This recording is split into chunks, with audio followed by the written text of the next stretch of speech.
Okay, welcome everyone.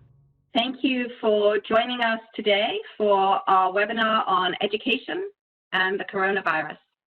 Our education practice supports early childhood education, school systems, higher education systems, and vocational training across the world, including working with a number of systems and schools in their response to COVID-19.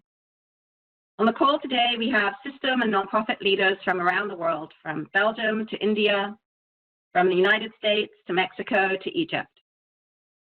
I'd like to give a quick overview of the agenda, share with you our analysis of the potential epidemiological and economic impacts of COVID-19, and how education systems should think about how to manage through the crisis. And then we'll invite your reflections and questions. So I am Emma Dawn. I am McKinsey's Global Education Practice Manager, and I will be moderating today.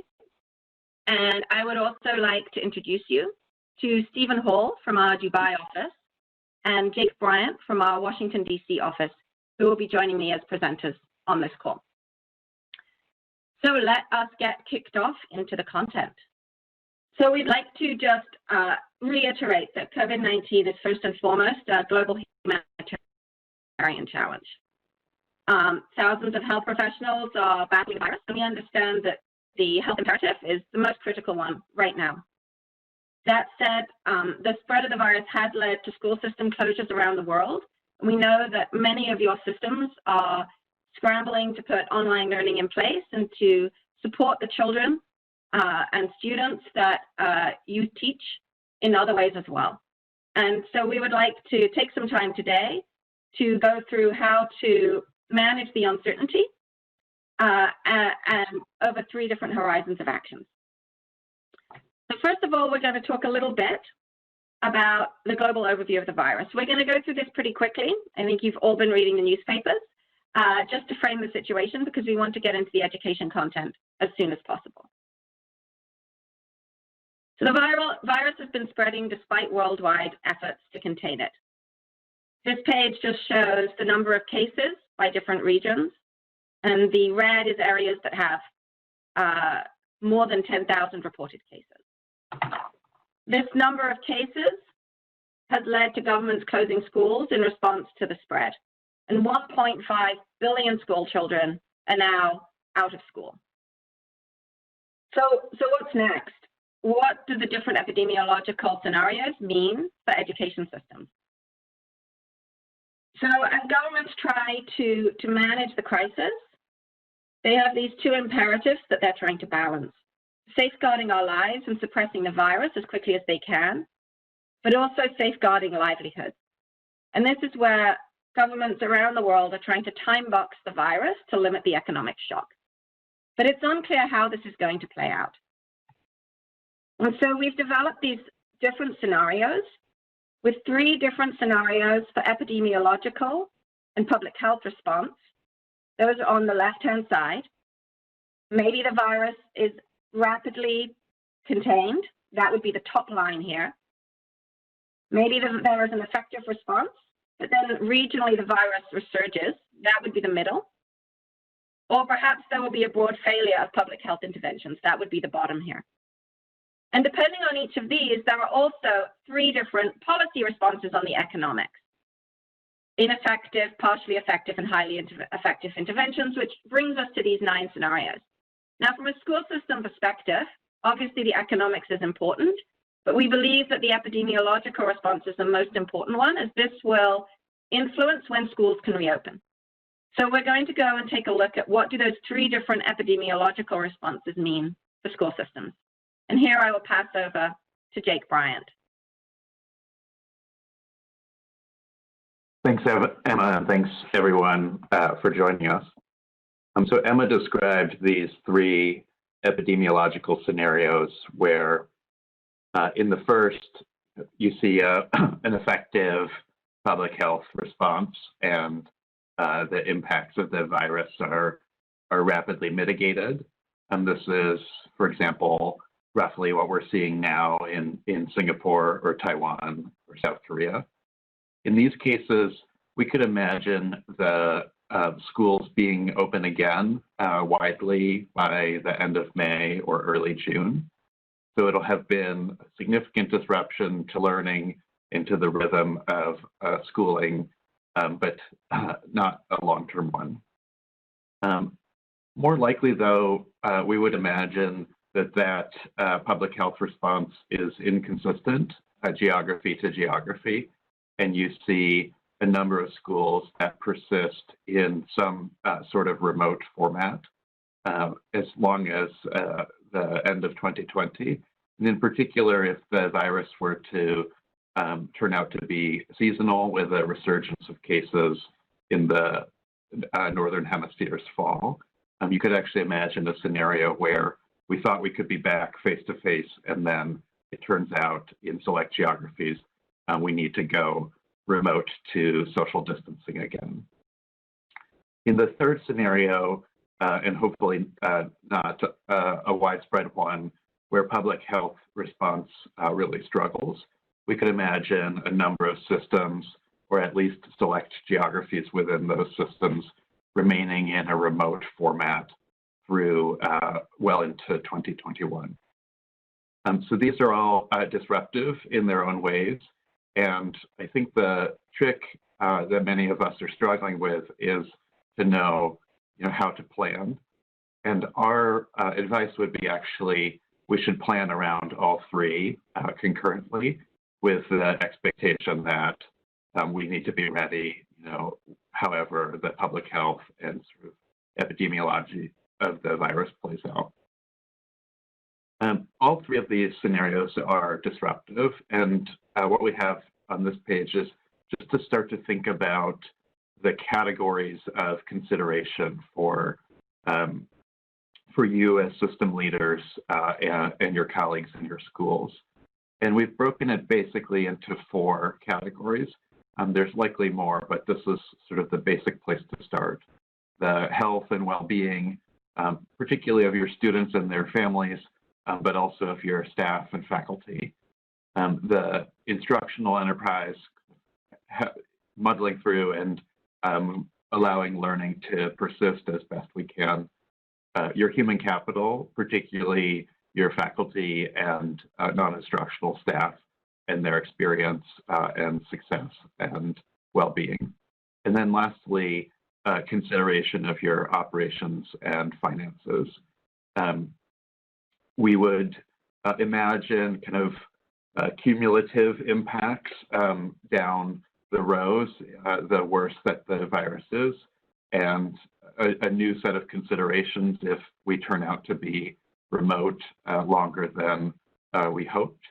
And so we ought to be planning around kind of all 3 of these possibilities, so that if we find ourselves still 6 months from now in a remote setting with our students, that it's improved over time. So I'd love to turn it to my colleague, Stephen, to share some of how we've seen systems responding and some ideas about how systems can and should respond. Thanks, Jake. So I think the main message that I take from that previous page is there's just a lot of stuff there. And this is going to affect it's affecting every element of how governments work, of how organizations work, how businesses work. But for education systems, it's affecting absolutely every dimension. And so that page into the things that we need to get put in place is a little bit overwhelming. And so we've tried to break this down a little bit into 3 time horizons in terms of what we need to be getting done in the very, very near term. And actually, most of the school systems that we've spoken to, you're already 1, 2, 3 weeks into this. So most of the stuff on this page, we'll talk about in a moment, is already somewhat in place. Then there's what do I think about in the medium term? What's coming next? Looking ahead, whether it's to the mid-year vacation, whether it's even a little bit longer. And then what's the longer term planning? Because depending on the scenario, life may be back to some degree of normality by the Northern Hemisphere autumn, but not necessarily completely normal. And so what are the things that have to be in place there? And there are imperatives along each of the 4 dimensions that we talked about. First of all, making sure not only that our schools and school communities are safe, but also that those school communities are not actively being a vector for spreading the virus. as we saw on the map, that's now been implemented in many places. Thinking about how we keep instruction and learning continuing, there are some systems which have decided to pull forwards the summer vacation, India and Pakistan, for example. But in many systems, people are continuing to do teaching for the regular term time. How do we support staff? And the morale and motivation of teachers being a critical part of education at any time, but now particularly, this is something we really have to step up and maybe do in a different way. And then finally, make sure that operationally we're set up to sustain this for however long this takes. And so making sure that we've got, if we're shifting to an online model, what do we do with privacy and student data, and beginning to think about this medium to long-term set of scenarios. We go ahead then to look at the medium term. I think this is where there needs to be some thinking, first of all, about what are going to be the criteria by which students come back, and what are going to be the protocols we have there around testing, around the public health components, but also how do we strengthen the elements of support that we need to give to students who are really struggling with this, whether that's students with special educational needs, whether that is mental health support for students who found this whole experience very challenging. From a learning standpoint, having put in place something very rapidly, thinking about making that more robust, almost adapting on the go, and how do we build that in, introducing stronger tools, more robust systems, thinking about assessment, how do we think about transition between grades for systems that are coming to the end of their school year, making more formal some of the support that we've given to faculty and to staff, thinking about professional development, because once this goes beyond a few weeks, how's this going to look for them, and then making more formal some of this planning for the longer term. And then this right-hand column is really thinking about, this will look very, I mean, this will look different depending on your school system context, but depending also on how the virus plays out in a given country, the long term may look like continuing what we're operating in at the moment. It may also look like a sort of gradual return to normal. So what are the things that we're going to do to make sure that we've got the support in place? There may be additional resurgence of the virus. So what will the next shutdown look like if there is a future shutdown? How do we develop remediation strategies for lost learning? Because with however much we manage to do in the next few months, there will be students who don't make progress to the same pace that we'd have expected. And thinking also about then the more formal policies around assessments, grading, advancement, thinking then around staff. And then on the operational side, there may be things about this crisis and this challenge that give us the chance to really think about innovations in the model which are worth sustaining. So there are school systems which are experimenting with online tools, which even once we go back to the regular operating model, would be worth keeping in place, whether that's ways of connecting teachers and parents, whether it's ways of students doing more self-directed learning, thinking also about what would we need to do with the budget if the economic scenario is sort of sustained downturn in economic scenarios we spoke about at the beginning. So again, still quite a lot, but I think it's helpful to break it down into these time horizons so that we can kind of break it into manageable pieces along these different dimensions of the system. And I think through all of that, whether we're thinking about the absolute short term, whether we're thinking about the slightly longer term, there are two really big priorities that in every conversation that we are having with school systems, with departments of education, ministries of education. First is, how do we try to minimize the loss of learning by ensuring that we can have remote learning at scale? And remote learning doesn't have to mean online learning. In many cases it does. But in systems that have got very low digital and internet penetration, maybe remote learning means something different. So what do we do to minimize the loss of learning? And the second piece is the equity challenge of this situation. There's a learning challenge, but there's an even greater potentially equity challenge, because the students who have supportive home environments, who've got resources in the home, whose parents have digital infrastructure to enable them to engage in online learning, those students will lose less learning time than students who don't have that support in place. Now, for some systems, this may mean, we need to think about the 10–20% of our students who are most at risk. In other cases, actually, this may mean 80–90% of our students don't have that supportive environment around them. And so what are we doing to think about that? And so through all of the detail of thinking about infrastructure, education model, how we engage with staff, these are the two priorities that we would try to keep in mind in thinking about how we respond. And what we want to do now is just go through a little bit what we've seen some systems doing, what are some ideas around how you can really address these two core priorities. And I'm going to hand back over to Jake to take us through that. Great. Thanks, Stephen.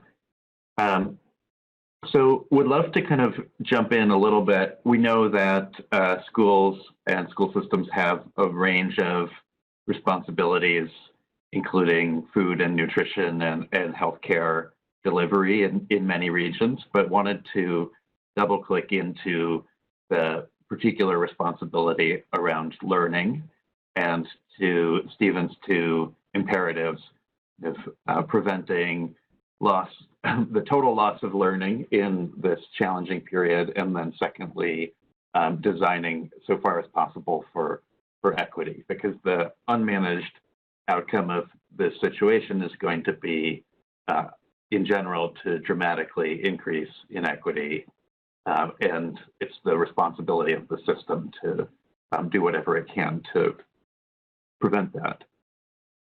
So our broad view shared here is that with remote learning, and particularly in a system that has less experience with this, less infrastructure, something is better than nothing, and getting something going and then improving it will almost always be better than a long pause, a careful design process, and then a rollout, which itself will inevitably have challenge.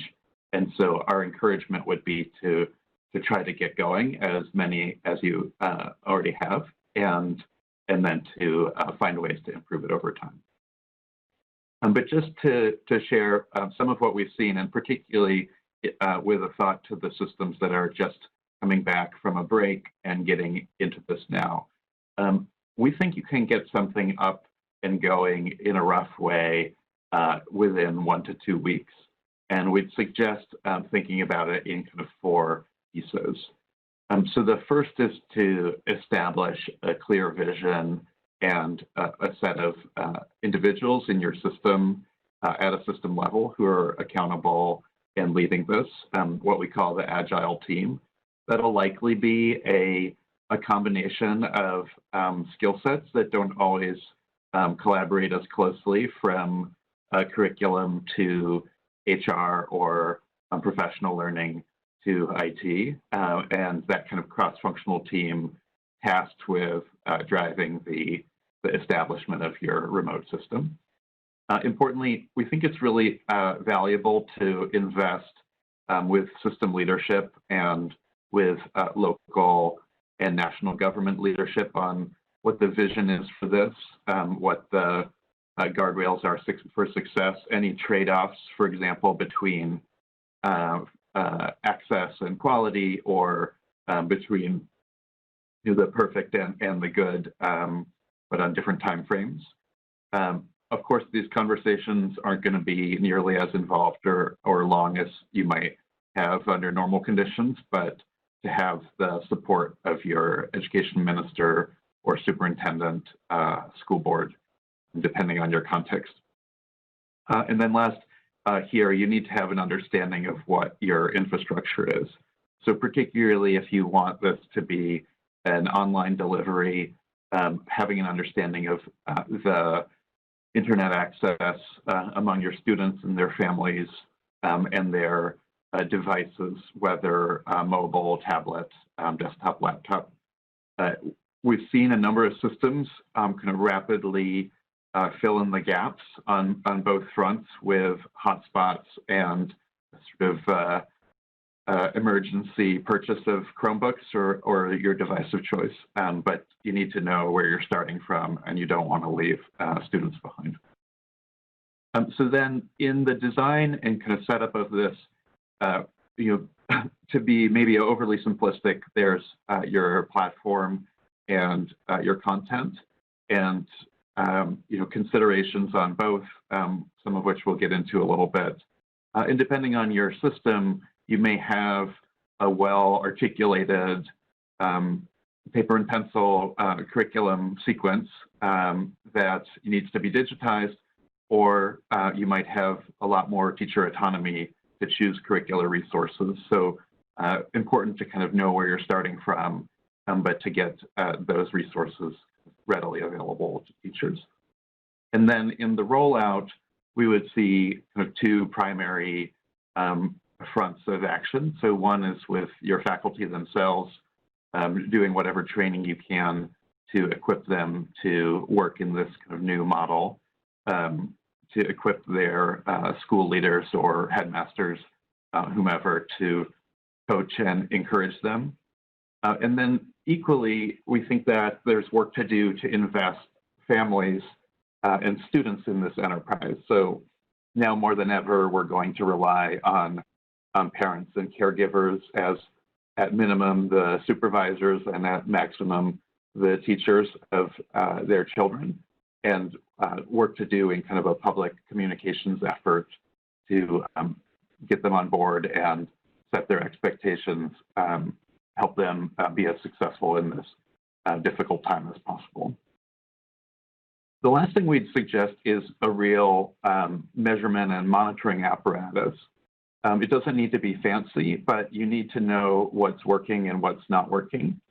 Our suggestion would actually be that a very rudimentary set of surveys given on a frequent basis, what we call pulse surveys to different stakeholders, students, faculty, and parents may be chief among them, as just a pulse check, literally, to see, is this working? Are our students kind of muddling along in this? Where's the issue? Where's the gap? The hope here is to kind of get something up and running and gradually improve it. I think that's doubly important in the likelihood that we're in this model for a longer period, and our hope would be that it gets better and better as we go. From that, we'll also hope to identify particular challenges to vulnerable populations. Imagining, for example, students with disabilities for whom this model might be more of a challenge, finding ways to both identify challenges as they arise and jump in with special support. And then equally to flag areas for policy decisions. You'll need to make changes almost inevitably. Many of you have in a number of policy decisions, including the allocation of funding, the progression through grade levels, the nature of assessment, and you'll want to know what those decisions are and flag them proactively. I'd love to jump ahead a bit, and we can come back to the topics within this as you have questions about them.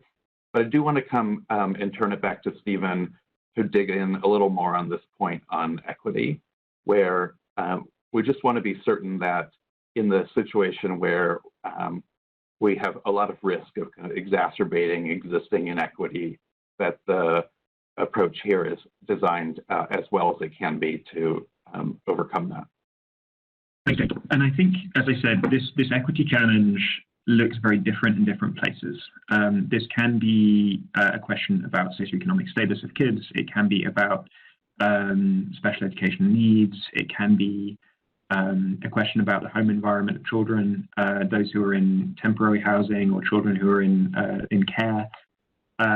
These are all populations that have significant challenges, greater challenges with education, even in the best of times, and these are definitely not the best of times. And so we thought a little bit about the different challenges here that would exacerbate this. I think there is, first and foremost, there's a question about access. So do students have tools that they need? And do they have a working space at home where they can actually be engaging with whatever content the system is able to provide? And that's something which is, we know is a challenge in a lot of places. And so that's one element to think about. The second is, we know that the greater the challenge facing students of whatever kind, the lower the level of engagement, the lower the level of retention. We know from some of the systems that experimented with online learning in other times that, again, engagement with those tools and sort of retention and persistence through that is more difficult for students who are struggling more with school in any case. Third piece is personnel support. So systems often are in place to provide additional support to students who need that additional support. But again, we've shifted this model, those support systems break down. So we don't necessarily have classroom assistants to work with kids who need additional help. We don't necessarily have the things that have been put in place in schools, which may or may not be perfect, but now they're not there at all. And so there's a component there of that. And then there's a question about capacity in the home. So in terms of parents' level of education themselves, or parents who are working, or parents who have the time and the ability to work with kids. And this is a very stressful and emotionally difficult time for everybody. And so that, again, puts additional stress on a system which is challenging. And then finally, there's a whole range of problems around safety and health. So one thing which is, I think, common across many places is nutrition. School meals for kids who are receiving free school meals. What happens when you no longer have the physical building where you've been delivering that? There may be questions about physical safety, around the nature of the home environment, mental health, again back to stress, and just the nature of this situation. So all of these are problems for every child and every school, but these are particular problems as we think about equity between different groups within the system. And this is a really, if fixing the basic problem of how I continue to deliver some kind of education is a really difficult problem, this question of how I then try to really work with deal with the equity challenge by supporting the children with the most challenges is, I think, is an even more complex challenge. And I think here the nature of the things that you would think about doing look different depending on the axis we've used here is the sort of technological maturity of the system. So in systems which have got very, very high internet penetration, significant smartphone penetration or digital devices at home, there's one range of things that we think about. In other systems, there'd be it's more challenging, but there may be other things that we can do that would follow similar principles. Again, I want to leave plenty of time for questions. Don't want to read through all of the bullet points on here, but I think there are some examples of systems which have begun to think about ways of addressing each of these challenges. And this is going to be this for me falls into that category of what do I do in the, beyond the immediate first few weeks of this challenge? What do I start to do as this system persists in order to make it better for the children who really need additional support? Whether that's about the academic interventions, whether it's about really prioritizing if I've got spare devices or devices from international donors or support, how do I make sure I get those to the kids who need it the most? How do I make sure I'm supporting the teachers who are working with the most challenged groups? How do I make sure that I'm coordinating with other sources of social support to make sure that that's integrated and delivered effectively? So I think this isn't a dimension where there is a really clear answer, but I think there are systems which are working hard on all these different components of what the answer will ultimately need to look like. And I think this is a really valuable place for systems to learn from each other in terms of what's working and what's not working. Again, happy to come back and talk about some of these examples when we get into the Q&A. We are now going to open the discussion to questions from participants, but we also want to make this a two-way discussion. So we're going to ask you to submit your questions to us in the little Q&A. Again, go to the Q&A panel at the lower right-hand side of your screen and type your question. Click All Panelists from the drop-down menu and then click Send. But as well as getting your questions, we'd also just like to get your input. And so we'd love to know what your biggest successes and challenges have been since school closure, both in remote learning and more broadly. And what are your main priorities and actions you're focusing on, how you're thinking about equity, and what could McKinsey do to be more useful? So as we go through the questions, please send us questions, but also send us your broader thoughts. Now, I've seen a bunch of questions already come in as we have been talking. And so actually, there's been several questions around teachers and teaching. And so maybe I'll ping this question to Jake. there was a question around how do we think about autonomy for teachers and also support of teachers in this model? Yeah, thanks, Emma. And I think it's a really important question. As we were reflecting on it and working with a couple of systems on how to support their teachers in this new environment, a couple of things stuck out to us. One is, depending on the system, as many of you know, there's a really wide range of teacher autonomy curricularly, from a system like Japan, where the curriculum is completely articulated pre-K through 12, and week by week, not just the standards as we have in the US, but the materials themselves, to a system like the Netherlands or the US, at least in many districts, where the teachers have pretty wide berth to choose their own curriculum resources and what they want to teach on a day-to-day basis. Our observation was even in those sort of high autonomy systems, in a moment like this, there's still a big impact to be had from a system level to, if not play a directive role, to play a enthusiastically curatorial role, to take the vast swaths of resources available and curate them on behalf of your teachers.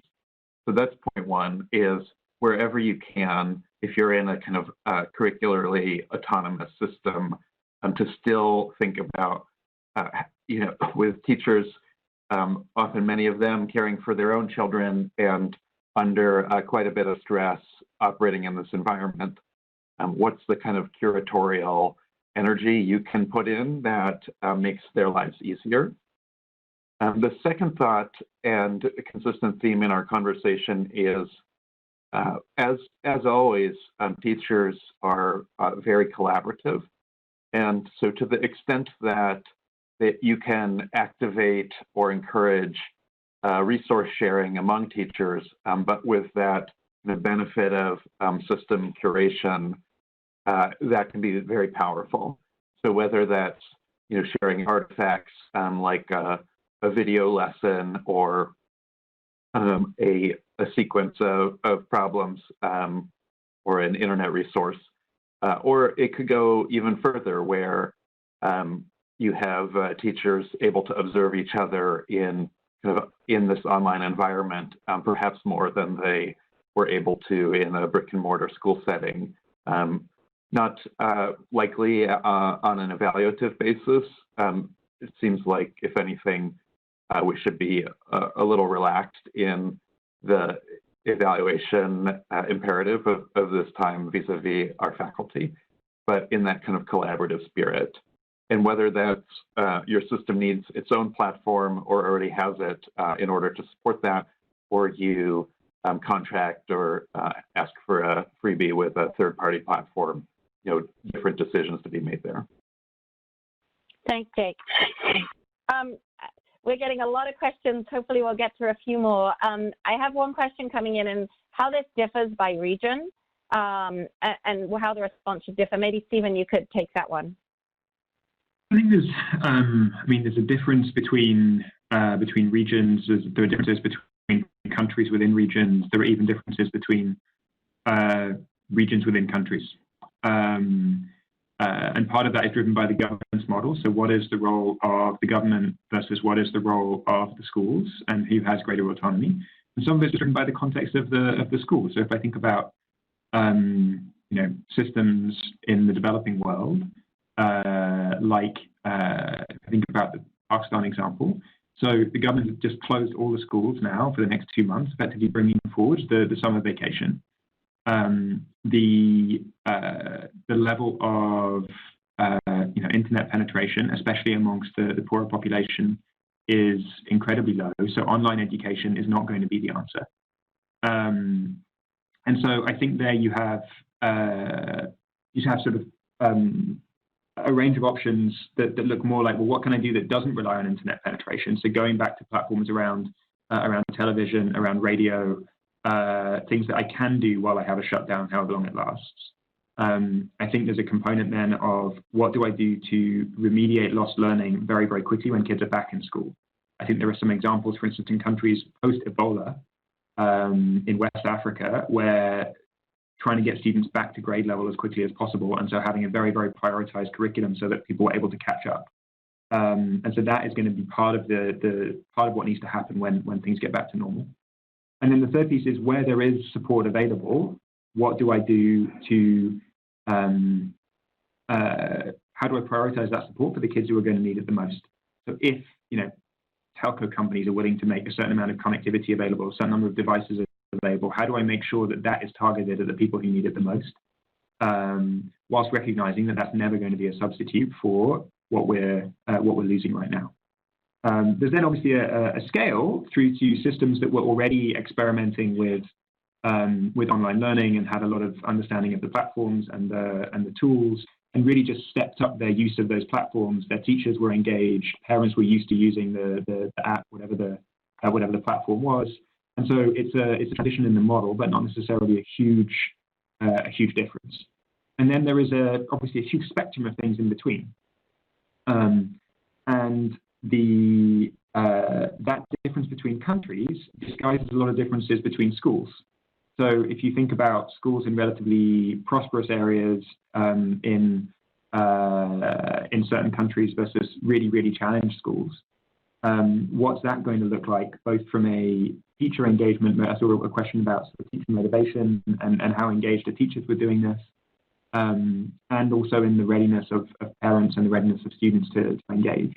And so there, I think there's a key role for the regulator. I mean, always the sort of supportive attention of the education department or the regulator or the nonprofits that form the kind of ecosystem around the education system is usually focused on how do I support the schools that are really struggling. And that needs to really, really step up and be on a much more rapid cycle in the coming weeks and months in order to make sure that works. But I think I think there are examples from systems all over the world. I don't think it's just that we need to be focusing on systems that look similar to our own. There may be things that we can learn from what have happened in very, very developed countries. There may be things that developing countries are able to do well, particularly this remedial learning idea that might be worthwhile to be considered for more systems in more economically developed countries as well. Just to jump in, we've gotten a lot of questions on whether we can share the deck afterwards, which we would be happy to do, and also happy to have follow-up chats with your system as you think it could be helpful. I'm eager to both hear what you're doing and also be supportive to you in this time. A theme I noticed in the comments is I'm giving more thought to this kind of equity lens. And, you know, there's a lot of dimensions or a lot of axes, I should say, of inequity. There's inequity within school between students with more means or resources and support and students with less. A typical system, there's also significant inequity between schools where, particularly if you have a kind of residential segregation as many countries do, and thus sort of economic stratification, school to school to school, see different levels of resources. I think a big question that kind of overlays this for me in this time is, what's the opportunity to redirect your resources as a system, at least on a temporary basis, and sort of double down on students who are most likely to struggle. And so, you know, this is challenging because many of us have relatively little visibility into the resources at our disposal, and we don't know, you know, will our budgets be cut for next year, or what exactly will happen.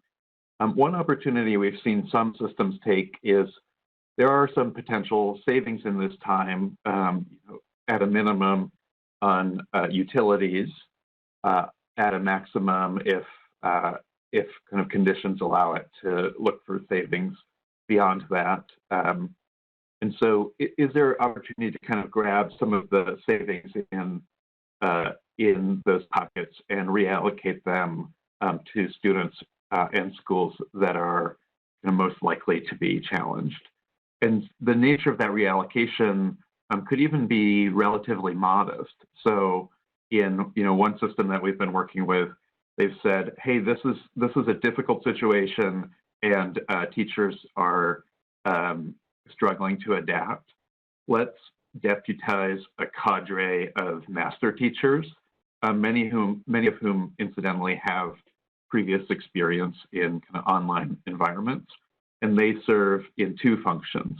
One, to coach teachers who are struggling and kind of curate resources on their behalf, but then actually to intervene directly in more kind of one-on-one tutoring formats with students who are most likely to struggle, and in this case in particular with students with disabilities. So I think the broad read to me is, equity is a challenge, and this situation risks exacerbating it significantly.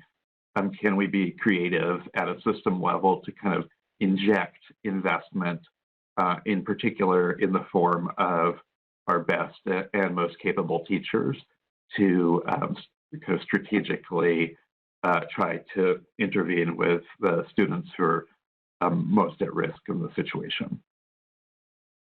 Thank you, Jake. How do we think about how philanthropy and other private partners can really help school systems at this challenging time?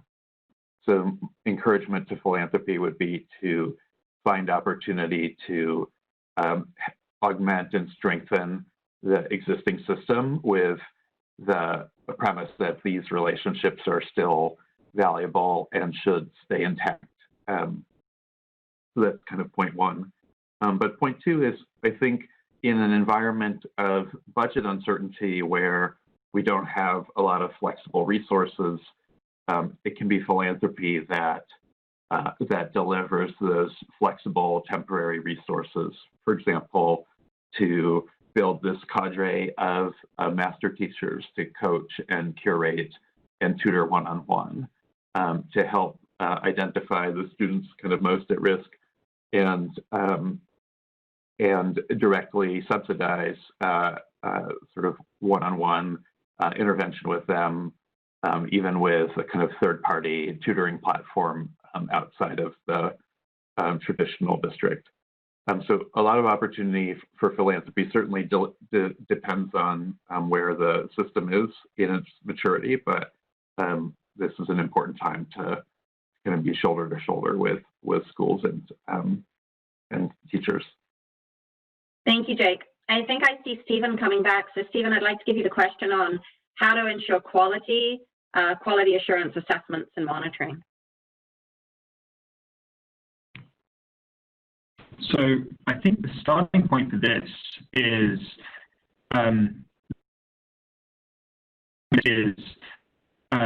this is a very question from how do I do quality assurance in an online system. So for purely online systems, they're set up to be online, where the parents are opted in, the students are opted in, and the staff and the students are opted in, and the staff who have a parents claim because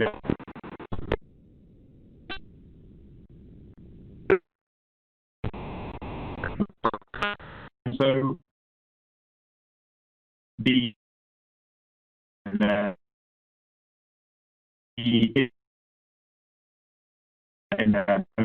specialized. We can't really learn from what existing online education models do because they have got a lot of infrastructure, a lot of things set up to do, but we're not there to. So this is where I think I go back to this idea about the three. Sorry, we have a little bit of technical difficulties. Obviously, everyone is working from home, so thank you for your patience as we deal with bandwidth issues of our own. I'm going to give one more question to Jake, just as Stephen dials in via the phone.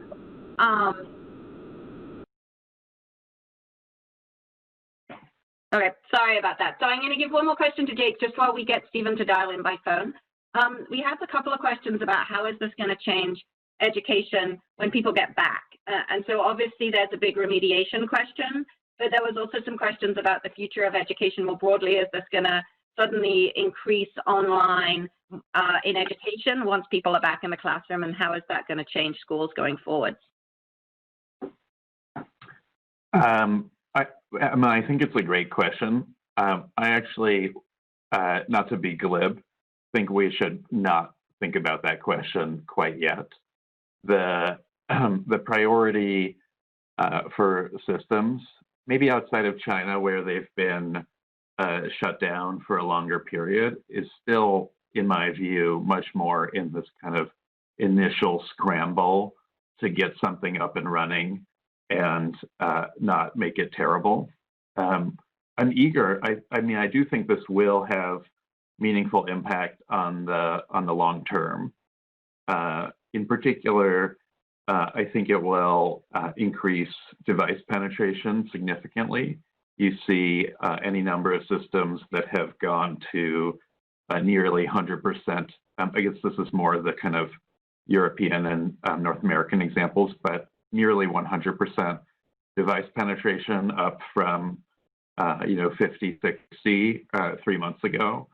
And you're going to now have a generation of teachers who hopefully feel more wherewithal to deliver in a kind of remote environment and to better harness technology.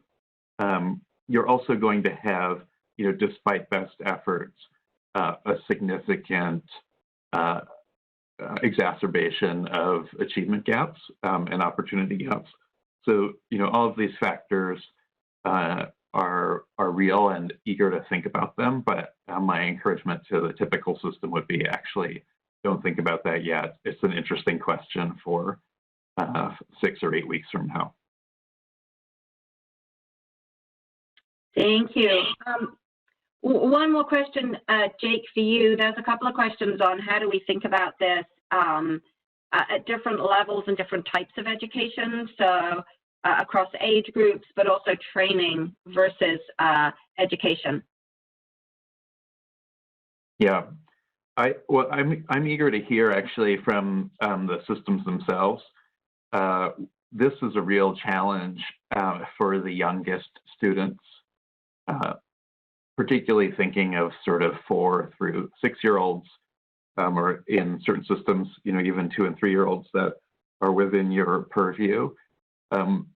If you think of just the typical homeschooling family, their 5-year-old is not kind of plugging through for hours at a time with teacher-directed or independent practice on a device or computer. And so I think in the youngest grades, a real challenge as to what to do here, and probably 2 fronts. One, have to rely on parents more, and 2, honestly, just need to lower our expectations as to what's really feasible during this time, and hope that we can make the appropriate investments and moves to catch those kids up when we're back. But for older grades, and particularly secondary schools, I think the risk is actually in the other direction, which is underestimating the potential of students to be successful in this environment, to rise to the occasion, and to hold them to high expectations. So encouragement there would actually be to think about, what's possible and how do we really shepherd students and their families to kind of high expectations for themselves and their learning. Thank you, Jake. So we're going to try one more time for the quality and monitoring question to Stephen. Stephen, over to you for this last question. Okay. Trying again, and apologies for my connection earlier. I think what I was trying to say, I think there's a difference between the way that existing online education systems work and the way that we need to adapt right now. Because in an existing online education system, everything from the parents to the student to the curriculum and the school itself is set up to do that. And the schools that we're working with right now are not set up to do that. So we can't just adapt from the way that existing online education systems do quality assurance or accreditation or assessment. So I think in the short term, this should be much more about how do I set the guidelines to schools in order to understand what they need to do, what they need to be doing, whether it's about contact hours, whether it's about how much work gets marked, whether it's about what kind of communication is happening with parents, and putting in place as quickly as possible, as light a touch way of checking that is happening. I mean, Jake mentioned this pulse surveys concept. I think that's a really important one. And that's the starting point. And it's focusing all the attention not on monitoring so much as on supporting the schools that are struggling the most to make this transition.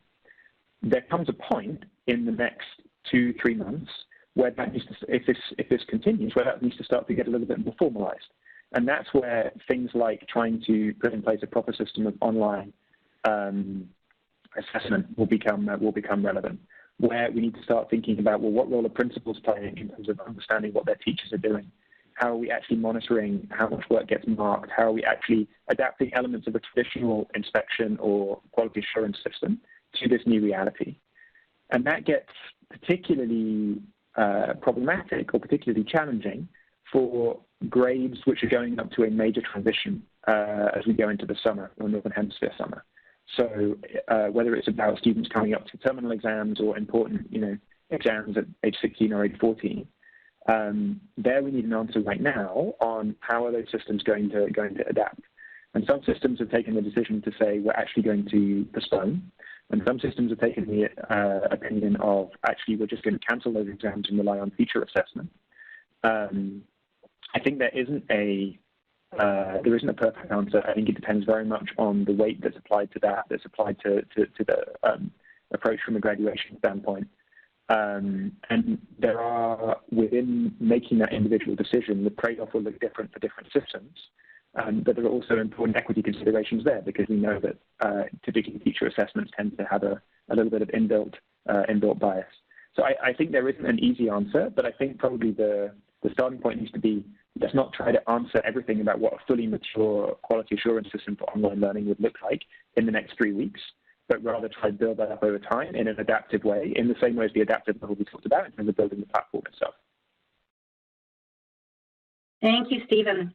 So we have come to the end of our time. I know that there are a lot more questions sitting there in the Q&A. So I would encourage you to follow up with us one-on-one. We will be sending out a version of the deck as well as our email addresses so that you can contact us for follow-up. And so thank you to our presenters and to all of our participants. On behalf of the education practice, we hope you found the content informative. We'd really appreciate if you could share your feedback via our 1-minute survey, which will appear when the event console closes. So thank you again for your time today and for all the work that you're doing around the world in making sure that kids are continuing to learn and also continuing to thrive.